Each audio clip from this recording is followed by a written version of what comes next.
Pelzerart von Lina Sommer. Willst du wissen, wie ein Pelzer, so ein rechter Allerweltser, im Gemüt beschaffen ist? Komm, ich will das explizieren und ich will das illustrieren, wie ein echter Pelzer ist. Guck, ein Pelzer, der ist witzig, kniffig, piffig, flink und hitzig, kreuzfidel und grad heraus, dörstig, bostig, uferdrosse, voller Leben, voller Bosse, couragiert bis dort hinaus. Froh und munter mit der Gabel stoppt er in sein Pelzerschnabel Leberknepp und Griebe wäscht.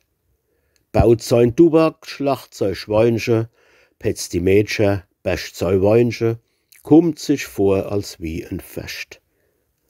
Uze, Duze, Dischke Tiere, Robbe, Zoppe, Disputiere, tut er gern auf Schritt und Tritt.